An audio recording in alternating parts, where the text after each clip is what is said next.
Hi everyone, my name is Alicia and I'm a librarian at the New Westminster Public Library, and I'm here to tell you a little bit about this year's Reading Link Challenge and about the great books that we have for you this year. The Reading Link Challenge is for kids in grades 4 and 5, and every year students who participate form teams and read 6 great books chosen by librarians across the Lower Mainland. Then your team competes against others at your school in a contest to see who can answer the most questions about the books. The top 2 winners at each school then go on to compete against the winners from other schools. The Reading Link Challenge will look a little bit different this year since we're still dealing with coronavirus. Some schools might do challenges online through video or other formats, but the most important things are staying the same. Read the books with your team, study hard, and do your best to answer as many questions as you can during your school's challenge. And yes, there are still prizes. My favorite part of the Reading Link Challenge is introducing the books. I think you'll really enjoy the ones that we've chosen this year. We have mysteries, animal stories, and a couple of hilarious, funny books as well. The first book is called The Case of Windy Lake by Michael Hutchinson. And this is a mystery story about 4 cousins who grow up on the Windy Lake First Nation: Sam, Otter, Atim, and Chickadee. And when a visiting archaeologist goes missing in the woods, the cousins decide to solve the mystery of his disappearance. Are they going to be able to find him and rescue him in time? This is a mystery novel, sort of first and foremost, and the kids try to follow up on every lead to try and crack the case, from researching on the internet to asking trusted elders for their advice. But there's more to this book as well. There's community conflict and environmental protests, which echo real-life events that you might have heard about on the news. And all these things unfold as the kids help with the rescue effort. If you like mysteries, you'll really like this one. Our next book is a funny one. This is called Home Sweet Motel by Grabenstein. And this is a hilarious illustrated book about an 11-year-old kid named P.T. Wilkie, who lives at the Wonderland Motel in Florida. It's a great place to live for a kid. There's a frog slide in the pool and unlimited ice cream, but there's one problem. The Wonderland Motel is not getting any customers. And what's a motel without customers? So PT and his friend Gloria come up with a big, bold, outrageous plan to save the motel. To find out what it is, you'll have to read the book.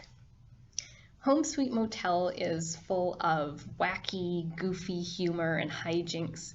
PT includes all sorts of silly extras in the book, like different things you learn living in a motel. The first one is how to say, "Help, the toilet is clogged," in 20 different languages, which I think you'll agree is a pretty useful thing to know how to say.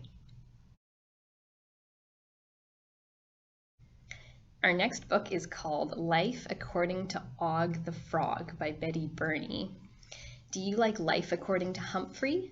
This is by the same author, and it takes place in the same classroom. Check out this book written by another resident of room 26, Ogg the Frog.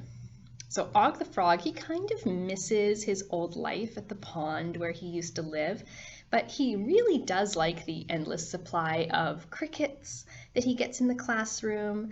Plus, Ogg's favorite hobby is making up poems and songs, and now he has lots of time to do that. He also makes friends with the class hamster, Humphrey. But just as soon as Ogg is starting to kind of get used to being a class pet, the students start talking about releasing him back into the wild. Ogg doesn't really want to say goodbye to his new friend Humphrey or to the classroom, but he doesn't know. Will he get to stay, or will his life as a class pet be over? This is kind of a fun, lighthearted book that will make you smile, and I like Ogg. He's a friendly, funny character who will charm you with his froggy songs. Our next book is called Sled Dog School by Lynn Johnson. And this is another Canadian book by an author who lived in Northern Ontario for a long time.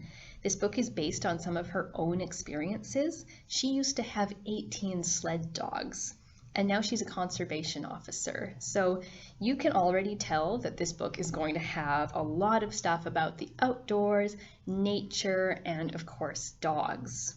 The main character is an 11-year-old named Matt who is having a really hard time in school. He's dealing with bullies and he's not doing very well academically either. When he's given an assignment to start his own business, it's a long-term sort of math assignment, he knows he needs to ace it if he wants to pass. But what kind of business could he run? The only thing that he really likes doing is running with his sled dogs, so he decides to set up a business teaching dog sledding. But of course, it isn't all smooth sailing. This is a story about overcoming difficulty, finding what you're good at, and asking for help when you need it too, which is really important. Plus, there are dogs, which is almost why I like this book the best. If you like animals and would enjoy a look at the often misunderstood world of dog sledding, you're in for a treat with this one.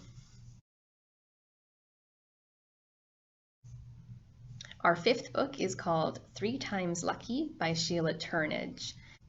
This is another mystery book with kind of an unconventional twist.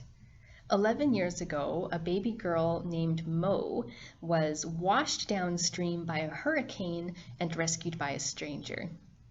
Now that she's a little bit more grown up, she starts wondering where she came from, and so she starts sending messages in a bottle along the river to her unknown parents. But that isn't the only mystery in this book. A customer at the local cafe turns up dead. An out-of-town detective shows up, plus there's a kidnapping, and there's a bank robbery that happened years ago. It sounds like there's a lot going on, but it does all come together in a really satisfying way. Along with being a mystery, this book is also really funny sometimes. Mo has a great sense of humor. At one point, for example, she says, "Boredom kills. I've had close brushes myself during math." Our last book is another kind of funny one called Unusual Chickens for the Exceptional Poultry Farmer by Kelly Jones. Unusual Chickens is a story about a girl named Sophie who moves with her family to an old farm that once belonged to her great-uncle Jim. Things kind of seem normal at first, but then some chickens show up. Very strange chickens that can do things like becoming invisible and levitating things with their tiny chicken brains. Sophie starts taking care of them, but it's really tough work, and it becomes even tougher when a suspicious neighbor starts trying to steal the chickens away from her.